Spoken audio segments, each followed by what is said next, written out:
Hey everyone, welcome to cryptionxyz, the new podcast covering diverse voices and the most unique stories in the blockchain space.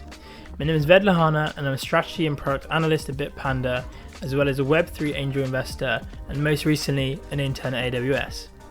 Every episode will introduce a new guest, tell their stories right from their beginning to their current projects. So join me and listen if you're ready to become a link in the chain. Hey everyone, and welcome to the second episode of cryptionxyz. My guest is Maitham. He's the founder and CEO of Material10, which is a game publisher and studio. He's the ex-leader at Olypus DAO's incubator and previous team leader at Nyan. He comes from a tradfi and big tech background, working within various roles within investment banking, private equity, and even used to be a product manager at Amazon.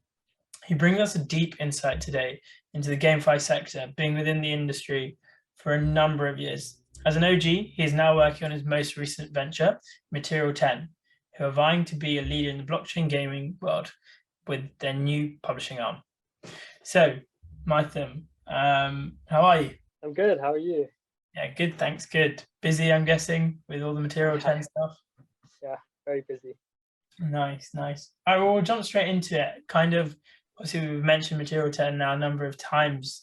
It'd be great just to get a very high-level overview of how the operations work and how the publisher studio works and what game you're actually building at the moment. Yeah, for sure. First of all, thank you very much for having me on. And yeah, let me tell you a bit more about what we're building at Material10. So we've got, as you said, two divisions. The first is our game studio arm, where we're looking to kind of build that premier game in kind of the blockchain space that pierces into the traditional gaming world and brings and bridges over those people. And so yeah, that's kind of what we're working on at the moment. Built in Unreal Engine 5. We've got an entire team of AAA people, a bunch of people from EA, Bungie, PlayStation, Rockstar. We've got some people from Rockstar, building this game. And so I think that's what we need at the moment. People that are at the intersection of blockchain and gaming. We've seen both, right? And you need both. We've recently also launched our publishing arm, like you said. This is sort of, if you look at traditional publishers like Ubisoft, EA, their model of being that expert within that domain, and then providing their expertise, B, often financing, and C, a dev ecosystem that games can tap into. And if you've looked at labor markets right now, dev ecosystem is super duper valuable. And so that's what we've done so far, raised a bit of money for that. And yeah, we're kind of looking to build all of that out. No, that's great to hear. And obviously, I've heard about the project a lot from you, and it seems that you guys are building something really great. I mean, obviously, given recent developments that you've actually built out the publishing arm very recently, I'd love to hear more about that and your decision as to why you decided to build a publishing arm. Yeah, absolutely. I think for you've seen traditional, like in the blockchain space. First of all, we barely have any publishers. The main one we think about is often like Animoca Brands. They've done a great job of publishing games, incubating games, just building them themselves. There's a couple other industry players like Cathion, but aside from Animoca, Cathion, and honestly, no one else. There's a lot of room for people to come into this market space, and B, also it's something that people genuinely want, right? So there's currently in our pipeline there's literally 10, 20, 30 plus games that are fairly credible, that require that little edge, right, to really get them from good to great. And so that's where we want to come in and be that bridge between good to great. Whether it's a blockchain development, because you have different players now in the space. You either have very good blockchain people that want to build games, and they're missing the game design, game dev, traditional sort of stuff, and so we can provide stuff there. And there's also the other side of the coin, which is great people from tier one AAA studios or credible indie studios that are coming in and want to build blockchain games, but they don't understand simple things like liquidity, listing and open economy systems and stuff like that. And so on their own, they're good, they might succeed, but we want to help them make sure that they do succeed. And the only way to do that is having the best talent in the space, and I do think that's what we're doing. So yeah, that's the objective. there's plenty of room for innovation, and we just want to push the industry forward. Yeah, no, of course, and like you mentioned, obviously there is a distinct lack of blockchain gaming publishers, and I think you guys are going to fill that space very well, considering all of the team's experience, your experience within gamefi, obviously within your various different like Olypus DAO, Nyan Heroes, and how you've seen the space develop, because you've obviously been in it for now 2-3 years within gaming, I guess. So it's been a long, I guess, a lot of development in the past few years, especially in that space. I guess it'd be great to also just hear more about the game. Obviously, I know there are a lot of projects out there, but Material10 is, for me, like a very exemplary one. So I'd love to hear more about the actual game and some more details about it. Yeah, absolutely. I mean, so we're actually in stealth, but for this podcast, more than happy to drop some stuff. But so yeah, we're gonna have our kind of website PR announcement and whatnot going out in the next few weeks. What we're actually building is two parts. The first is a single player mode. This is, if you think about, a Halo campaign, something like that. Mix of cinematics, mix of, you get to see what sorts of mechanics and whatnot that you have. I really like, because one of the big things is that, sure, you have Crypto Raiders, sure, you have Sandbox, all of those games that are sort of social experiences.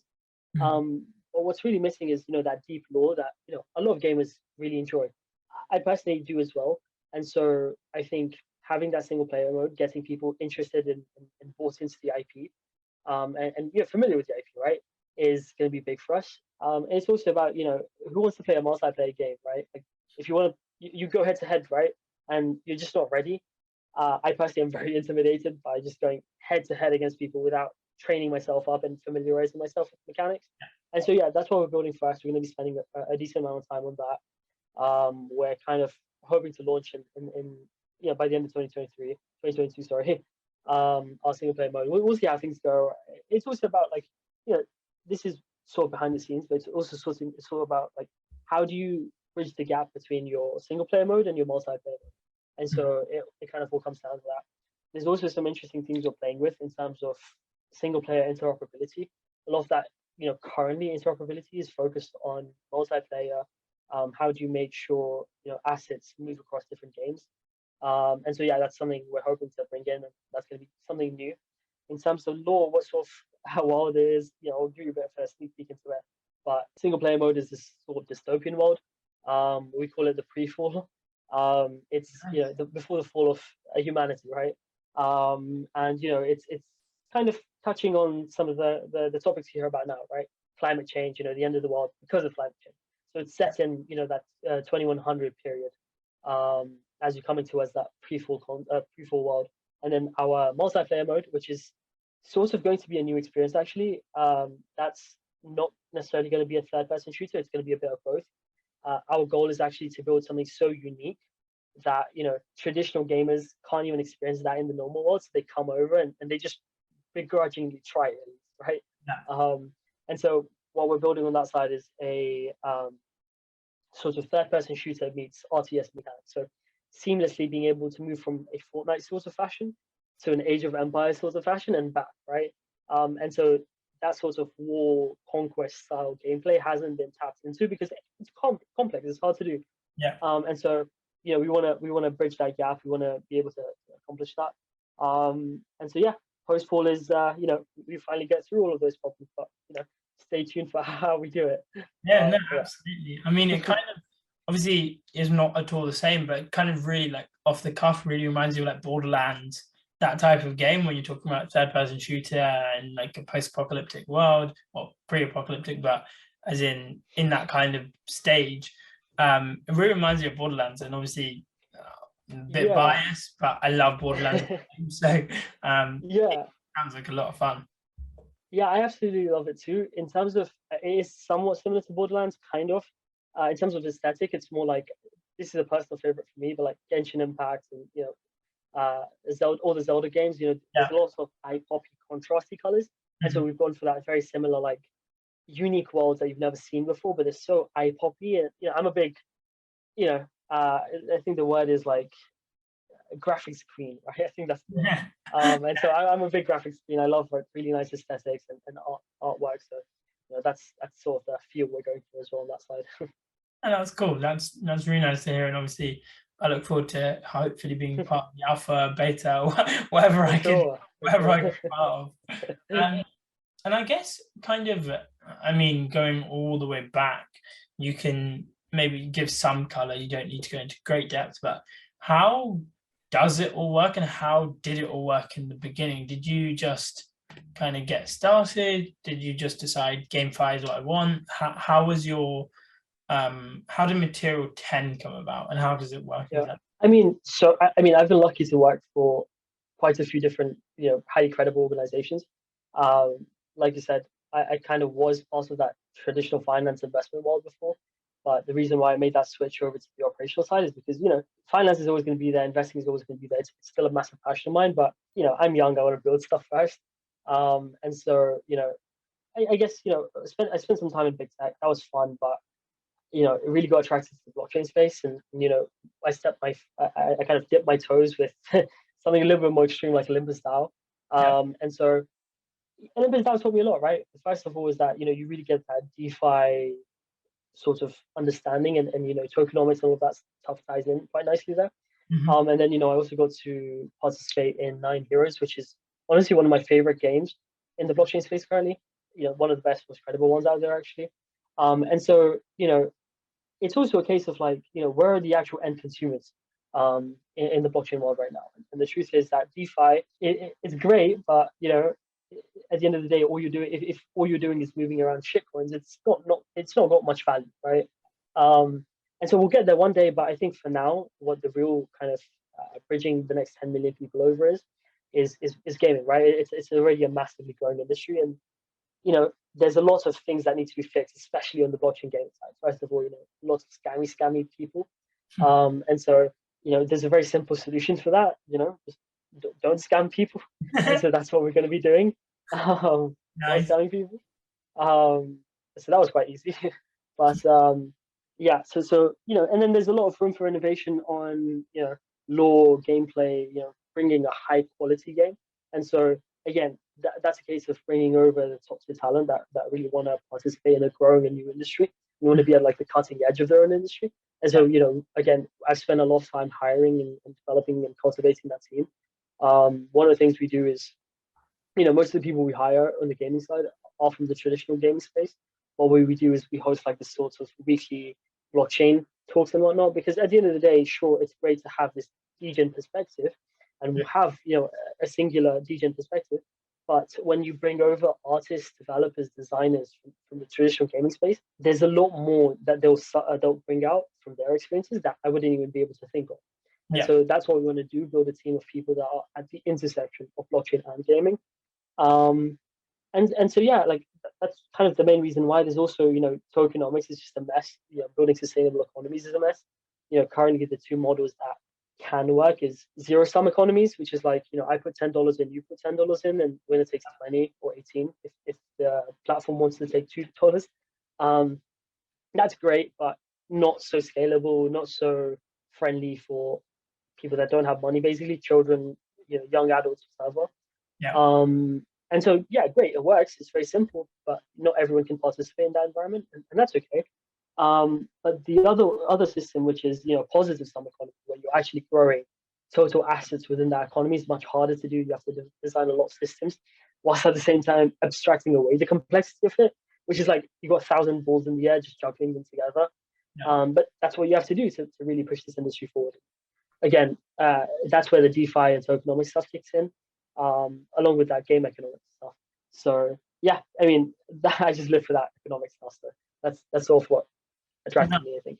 I mean, obviously, you would have had extensive experience at Olypus DAO and Nyan Heroes with the tokenomics side and the DeFi side, but obviously, it's still being worked out. There's no exact science that has been cracked for a good tokenomics structure or any sort of game economy, especially when it comes to. I mean, a lot of the games that we see right now are trading or card-based games that I've seen, at least. And a lot of those have really difficult models to work out, and I think it's very interesting that you guys are obviously taking longer to figure that out, because that's very important to not just jump at the easiest money-making scheme and then try and push it out there. And I guess kind of last question on Material 10, what is the best way or how can people get involved with it? Yeah, absolutely. So, like I said, we've got nothing out there yet, very much stealth mode, but we do have a Twitter page, and we're going to be launching everything through that. So, if you are interested, please feel free to kind of follow us on Twitter. I think it's like material__10. And, we've also got some jobs up. So if you're kind of looking for a role in the blockchain gaming space, then please do either message me or apply directly through that. Okay, so I guess I was going to touch on Material 10 now. So as a general theme, where do you see GameFi and blockchain gaming going? Do you see it as a large potential future? How do you see the space panning out in the next 5 to 10 years? Yeah, I mean, so obviously there's lots and lots of possibilities. Just as a general kind of macro trend, it looks like there's more and more people getting into gaming. It's fairly recession proof. People usually still spend money during these downturns. There's Mhm. also the fact that open economy systems, i.e., blockchain gaming, usually if designed correctly and you know it's kind of microtransaction based in that it's usually free to play, and as we get more and more high quality experiences that are free to play, we'll get more and more people getting involved. Originally at the end of the day, I remember my mom telling me when I was younger, don't play too many games, you're just wasting your time, this and that, right?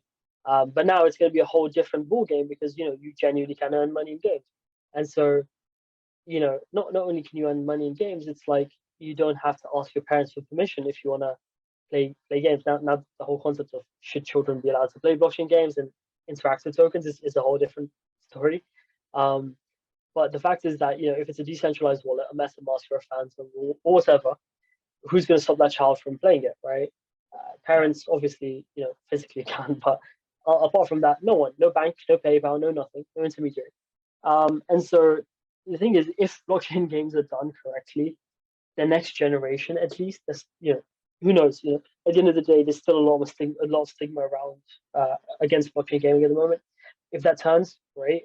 I think we will turn it. It should be fine. But if it doesn't, I still think the next generation of people, just young Gen Z, 20-year-olds, whatnot, just way more into crypto than anyone else. And can you imagine the next generation who grow up playing games? All they're going to do is play, crypto games because you can earn money. Who doesn't want money? And Um, yeah, and so it's also a case of like, there's this whole concept, in just investing where you have a bias towards things you hold. So, let's say I bought Olympus DAO tokens. Before I bought it, I would be fairly neutral. The second I bought it, I'd be rooting for it. And mhm. so people really, really underestimate the sticky factor and something like that. If you want to make players stick, okay, cool, that's your avenue, right?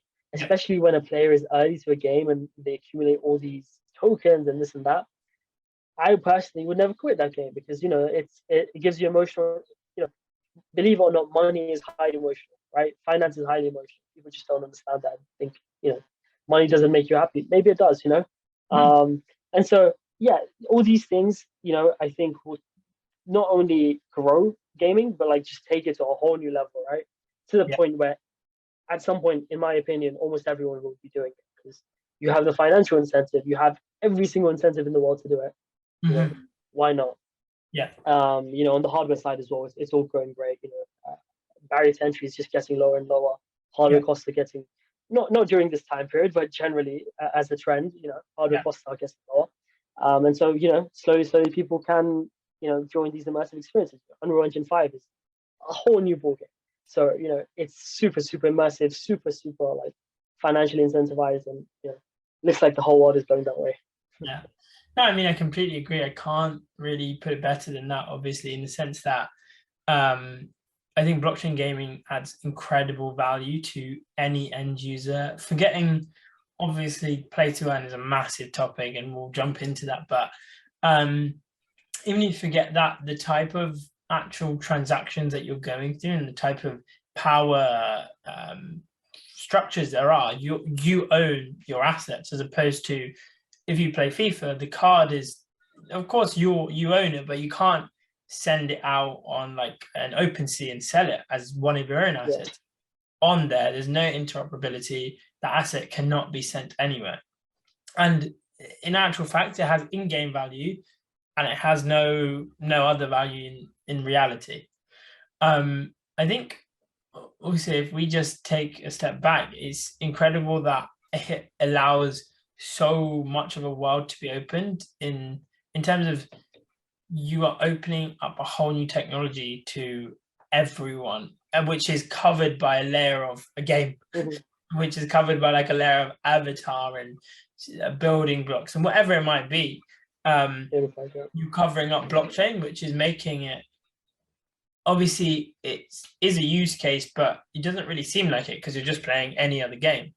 I think also like you're mentioning macro trend, a great, massive, important macro trend is trying to cover blockchain uses in just normal like just uses that people do every day. So like if, say, for example, PayPal onboarded crypto as a POS service where you can pay with your card and you're actually paying with ETH, like that's something which, if they can cover from like a UI perspective, from a customer perspective, it's just weaving in blockchain without actually saying this is a blockchain game, which I think is really important. But coming on to what you were saying about earning and entry costs, actually, specifically, I had two very important questions, which might take a while to answer, but they're very important.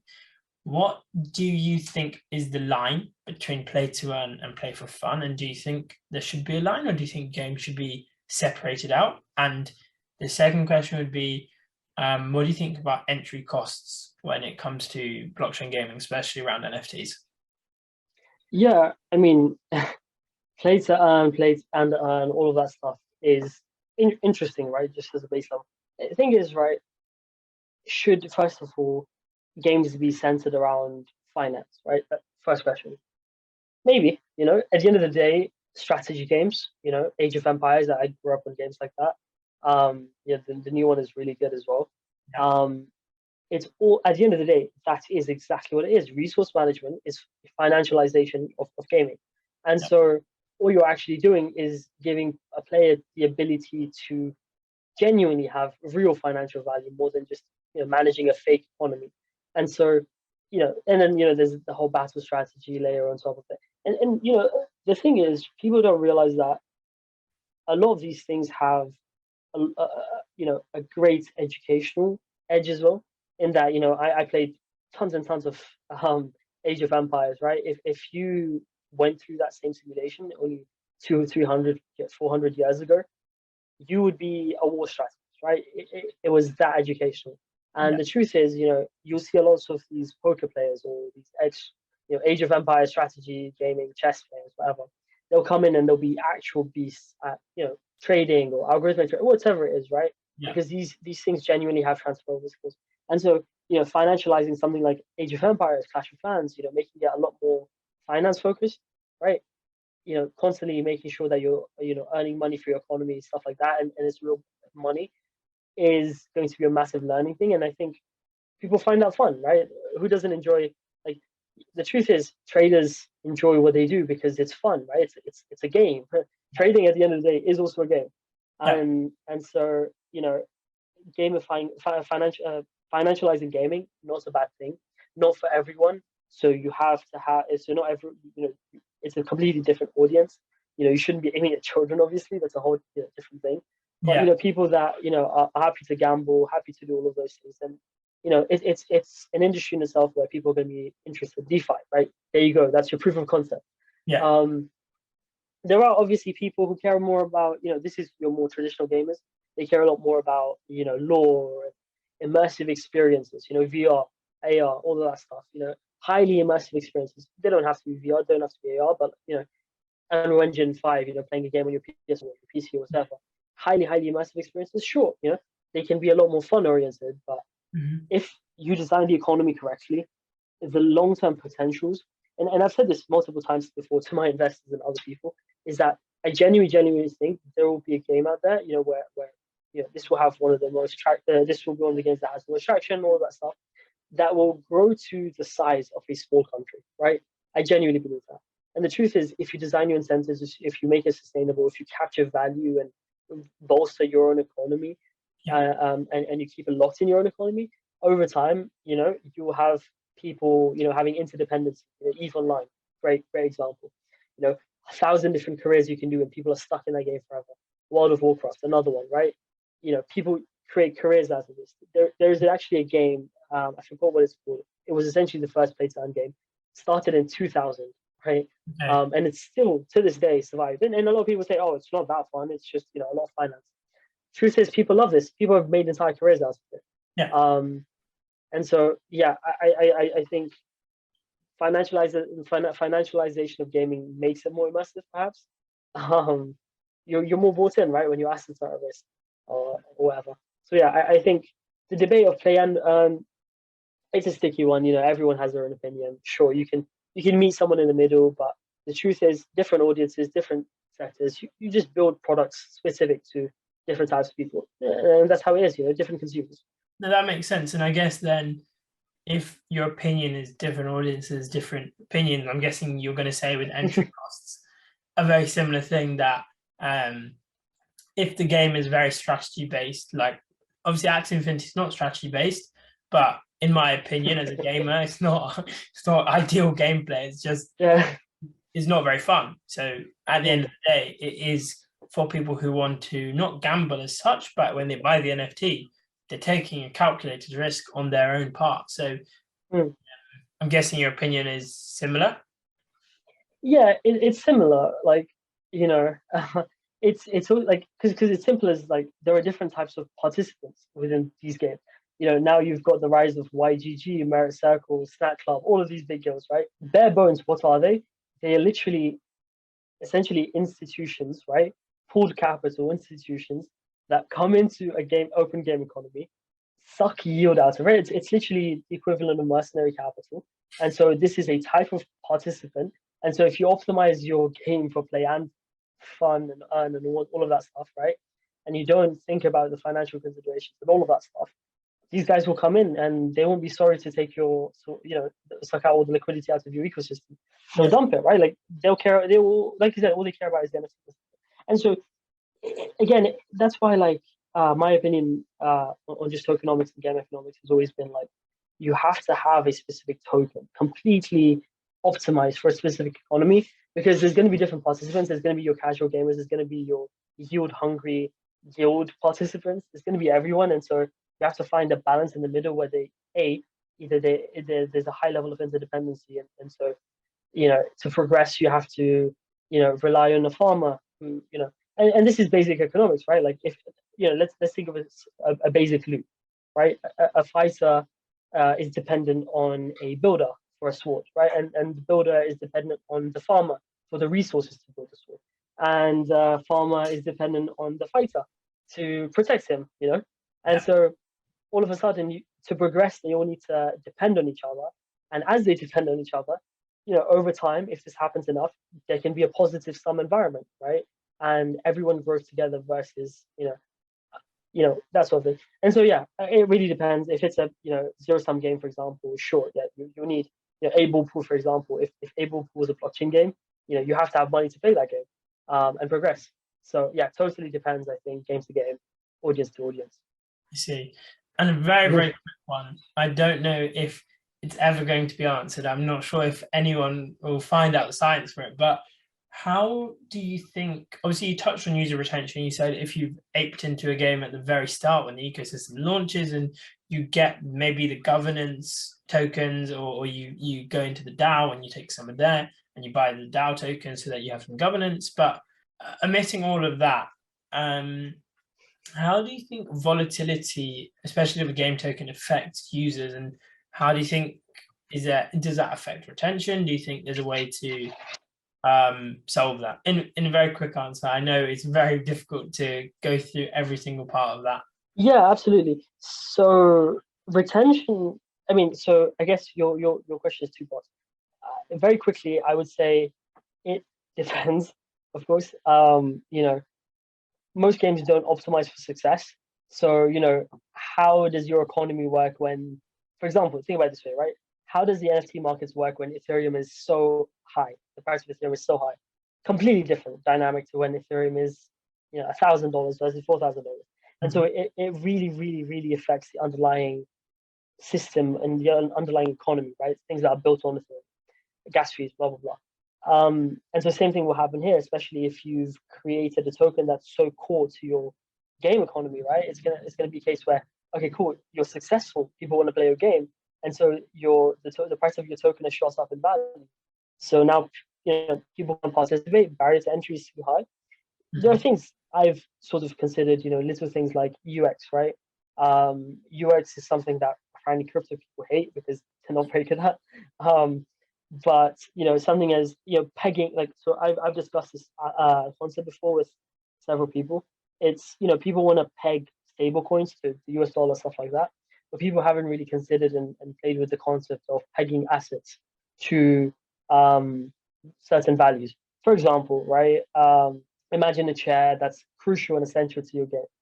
Pegging that chair to $2 and having a chain link oracle that links and it fluctuates the price of your token within that game, where if your token goes up in value, then you require less to buy that chair, and the opposite way around. And so you have to do a lot of UX things similar to this, paying NFTs, stuff like that, to ensure that there is long-term adoption, and then the retention side as well.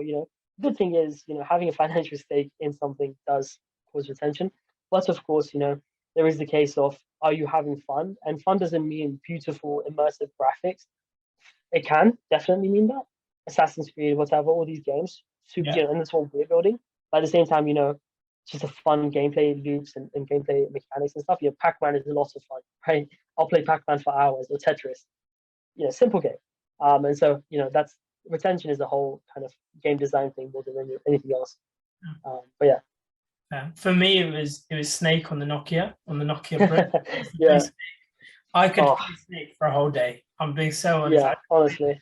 For so long, but yeah, I hear Pac-Man. Simple design usually ends up with addictive nature. Even like if you look at Candy Crush is so massive because it's simple. It's simple design. Simple. Exactly. People know what they're doing. They're moving around candies to break them down, which when that sounds a bit weird. But anyway, I hear your point about that. That's interesting. Nice. I guess we can move on. Like you were talking about stakes and equity and being really involved in a project. Obviously, like you mentioned, like I mentioned, you've worked in investment banking, you worked in hedge funds, you worked in VC, you worked in Amazon. So you worked within a really vast range of industries and also experiences. So what do you see the exact state of crypto investment is like right now? Do you think it's going towards tokens? Do you think it's going towards equity? Do you think people are looking for short exits, like a really short cliffs, like vesting schedules so that they can exit? Or do you see people more and more going towards long-term bets in the crypto space? Yeah, I mean, it's interesting. So far the trend has been, and of course there are always new trends that pop up. That, and this is the beauty of crypto, which is there are so many financing vehicles. The obvious one, everyone does soft agreements. Sale of future tokens. Basically, people, investors, usually institutional, give you a bit of money in exchange for a certain percentage of your token. Right? Simple. That's a nice financing vehicle. When the token launches, there is usually like a cliff period where no one can sell, and then a vesting period where slowly the tokens get unlocked and investors and the team have the opportunity to sell. That's been a true and tried and tested method. I think pre-mines, as the OGs called it, same thing basically. So yeah, we have that in the industry. Investing in NFTs before they actually get sold. People don't like to admit it, but it's a real thing, right? Whitelist, forget whitelist, even before the whitelist, right? Guilds and institutional investors who focus and have the infrastructure to accept NFTs, B, utilize NFTs, and C, drain value from these NFTs, do so, right? Guilds are the best example. They tend to have like a big percentage allocation in gaming projects or whatever projects. They take these NFTs, pass them over to the guild participants, guild members, sorry, and they go off and extract that value. So that's another financing vehicle that's been somewhat popular. Some people like it, some people don't. Guilds really like it because it makes sense for them. They don't care about tokens as much. And then you have equity, which is weirdly enough, it's new but old, right? It's old because that was everyone in Silicon Valley uses equity. If you go to a tradfi fund and you try to offer them tokens, they'll actually laugh in your face. But equity is a weird thing. People like equity, crypto. Come on, that's we hate financial systems and just any sort of structure. But I personally think equity is becoming more valuable and it's becoming something that people want to invest in. At the end of the day, you want to be able to, first of all, it helps because you get to control the project, right? As a VC, if your founders aren't doing a good job, if you get to the slow run or scam or whatever it is, you get to run in and save it, right? Fire everyone and reset the company. And so that's great, governance on a governance level. It's a very different type of governance, right? From the one we're used to in crypto. Yeah. And also, at the end of the day, tokens aren't this blanket thing that you can just slap on everything. We've spoken about games that have a token that encompasses and is used as the currency of every single game. And the truth is, how are you supposed to open economy systems are probably one of the most complex things in the world.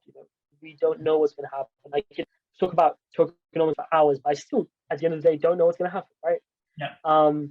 And so the truth is, you have to be as precise and as customized to that specific economy as possible. And so when you put 50 games under one blanket, it does not make any sense. And so the same thing to do would be to just go use token equity as the blanket, which doesn't compromise your tokens, and use that as a method. And so we at Material10 are actually a fan of using all of them, or just mainly tokens and equity, because equity has value. So yeah, I think there's been a nice trend towards people using safe agreements, sale of future equity. But token investments still happen, NFT sales, pre-sales still happen, and equity is on the rise, I think. Especially, also the fact that when you hire people from traditional industries, we hired everyone from a traditional industry, having to explain tokens and why and how they're valuable for hours is essentially giving them a masterclass in crypto, right? And so they understand equity. Okay, what's equity? You own parts of the business. Oh wow, I own parts of the business. Very nice. So everyone's happy, right? So yeah, I think equity is on the rise. Sure. No, I can also echo that. I mean, obviously Bitpanda, not a VC firm, but as an exchange, you always conduct some investments. And I've been seeing more and more deal flow. Obviously, we haven't done many, but the deal flow that has come through has actually been more equity focused recently as opposed to tokens, purely because, bear market. So, token raises are in general not going to do as well as they usually would. And two, for a lot of people, equity has some legal tie-ins as well, obviously. So that's important for the project and also the investor, so that they have kind of a contracted agreement. Because with tokens, like you said, it can be a rug, it can be a multitude of things that go wrong. So I can see how equities become more and more popular. I guess. Yeah, go for it. No, I was just going to say, and the truth is, safe agreements, we tend to be quite careful on the legal side, but I've seen other projects that have safe agreements where essentially all they're doing is saying that, okay, I made up this token name. You're gonna give me this much money for this token. Well, then they can launch a fake token and their real token and have zero pre-invested. And so just legally, it's not great to be, especially if you haven't worked out the kinks. Yeah. But yeah. No, I can echo that too. I mean, as a very very quick, safe. Safe or equity. What type of agreement do you prefer? There's something in the middle actually, which is called a safety agreement, which is and then that's very nice because essentially it's like a convertible note, right? So the VC or the investor has the opportunity to essentially see that, okay, tokens are not great, so we'll convert it to equity and claim it in equity, or equity isn't that valuable. Look, they're a single game studio. The token's so much more valuable. Let's convert it to the token, and we get our exit that way. So I'm actually a fan of the middle one, safety, especially if you're doing your first pre-seed raise. It gives you the flexibility to make decisions that are vital and the best ones for your consumers. And it also, keeps your investors happy at the same time. So yeah, safety is my favorite. Yeah, fair enough. Cool. I guess talking about equity and like the difference between Web3 and traditional, obviously, like we mentioned, you've come from various VC funds, various hedge funds, various private equity, various investment banking institutions. What do you think the biggest differences are, and how do you think Web3 working environment compares to tradfi, I guess? Yeah. Well, I mean, it depends. In my experience, people work the same, like same long hours, same hard work, which is okay, right? Like the reason I think for the crypto side is it's super interesting. People want to be around that. It's very interesting. And TradFi, it's had a reputation of being just very long hours, which it maintains. In terms of like main differences, I think one of the big ones is like the amount of due diligence that happens in each one. TradFi, of course, have entire legal teams, entire consulting firms that they work with for due diligence. From my experience and from what I've seen happening in crypto, for a while now, either you see, I've genuinely seen deals that are closed, $500,000, $1 million in 30 minutes, closed, invested, done, finished. And so whether it's people have too much money, whether it's there's a bit more trust and people everyone knows each other, things move really quick in crypto. There's also, I would say, people are a bit more open. Like TradFi guys, from what I've seen, and because I still interact with a lot of them, most of them are very great guys, very smart people. A lot of them are less, believe it or not, even on the VC side, right? You'd expect VCs to be the most risk, have the biggest appetite for risk, but traditional VC guys, you compare them to crypto VC guys, it's like risk appetite is a whole new ballgame, right? Yeah. And in crypto, people are willing to try out, Olympus DAO, for example, is a completely new paradigm in DeFi, really, right? Like completely new models, completely new tokenomics, new structures and systems. And so, people in crypto are very open to weird and wacky ideas. And I really appreciate that. It gives us a lot of room for innovation. Traditional finance guys, I think, they're open to weird and wacky ideas, probably on, the other spaces that they focus on, because they are, focused on a load. Ours is a bit more kind of focused on a specific one. DeFi, blockchain, all that is essentially, it overlaps quite a bit. But when they start to see crypto stuff, it's a whole different ballgame for them. I think. So, risk appetite really changes quite rapidly. Big, yeah, yeah. I run an angel angel syndicate fund, basically. I'd call it as best I can. And we've seen some of the deal flow when we come through, and we've gone to our LPs, and we've offered them the deal flow, obviously, and said, "Hey, we've got this allocation, take it." And they're just like, "Yeah." They literally have a read through the pitch deck, don't even ask about team, don't ask about their docs, don't ask about anything, and they're just like, "If you think it's good and it's a crypto and it's a Web3 and it has buzzwords, bish bash bosh." Which obviously happens quite a lot, and luckily, there are obviously some people who do more vetting, which I think is important also from feedback perspective. I mean, although there is less vetting and less DD, the more you have, the more feedback you have on that project. The more people are like, actually, the tokenomics don't make sense because they're giving out 10% to this person, and that doesn't really, that's a red flag. So I think it's very important that you do that DD. So yeah, I hear. Yeah, absolutely. And even just from a capital allocation perspective, it's like, to tell you the truth, this is my thesis, which is a bit more, I guess you can call it extreme or brutal, which is like, projects that don't have teeth should die, right? Like genuinely, they should die, right? Like, because capital is limited. There is no infinite amount of capital, and so you try to focus capital on the most innovative, the strongest projects, and that is better for humanity, right, at the end of the day. And so this is why bear markets are great. Bad projects die, and bad projects doesn't necessarily mean bad people. It's more like your concept didn't work out. There was no actual consumers, and so people shouldn't be shoveling money more and more into a black hole, right?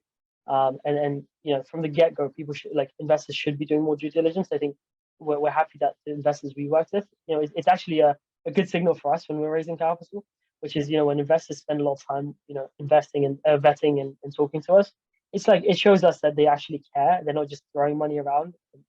Because a lot of people in this space have made a lot of money, lucky, right? Things went up 100x, 100K came out, right? Or, if someone put 500K in, they came out with like 50 million, which is a lot of money. And who doesn't have a lot of people have 500K, let's say that. And so, yeah, I mean, that's kind of the thesis, I guess. Yeah, no, fair enough. That's I mean, definitely for sure. There's a lot of money in the space.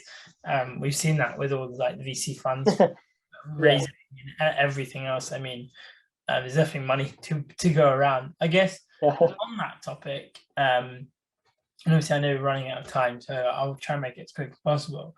What is your advice to, or as a whole, Web3, forgetting gamefi, or even we could talk about gamefi, do you suggest others to go into Web3 as an industry going forward? Obviously, you've pivoted through lots of roles, lots of different industries, and like, what is your advice to those people who do want to get into Web3 and gamefi? Yeah, I mean, my advice would be like, keep your Web2 job, right? At least to begin with. I mean, everyone, I'm sure you'll hear lots of people going, "Oh yes, please just jump in. This is an opportunity of a lifetime," which it is. But at the end of the day, it's not for everyone. And so what I would say, and what I did personally was, when I was, I've been working in the traditional space for a lot longer, and when I was there, I still did try to get involved in different projects and just help out, even for free, right? Why not? Lend your expertise in whatever you can, and in return, what you'll get is an understanding of, does this space captivate you? Do you think it's interesting? Do you enjoy it? DAOs are amazing for this, right? Like, you can just step in, submit a very short application, and boom, there you go. You're off to the races. You contribute as much as you can, and you get paid for it. So that would be my first advice: is try it out first. Don't just like quit everything. You see a lot of that, and the Luna Terra thing was massive, and it hurt a lot of people. And I remember seeing, and I don't wish that upon anyone, but you saw a lot of messages and tweets on Twitter where people are like, "Oh, I quit my Web2 job, and look at that, the entire Terra Luna ecosystem's down, and it's gone, and I lost everything, right?" And just know what you're going into, right? You have the opportunity to make billions, or you have the opportunity to lose everything, and that's the truth of it. In terms of like long-term career trajectory, it's a hard one to answer. I think slowly, slowly, it's getting less stigmatized. Where you can go from like right now, it's very easy to go from big tech to crypto, especially if you have base knowledge, or traditional gaming to crypto. But the question is it easy or hard to go from crypto to the other way around, right? The truth is, like from what I've seen at least, no one goes back, right? Once you go crypto, you don't go back. And so I'd be curious to see who gets to go back. But from the conversations I've had, people do genuinely think that you have those transferable skills, and just generally working in a startup is going to give you those nitty gritty skills. So even if you do decide to take a risk, do take a risk. Why not? And my thesis would be that you will get to go back, right? This is at the end of the day a once in a lifetime opportunity. Just evaluate it a little bit better. Yeah.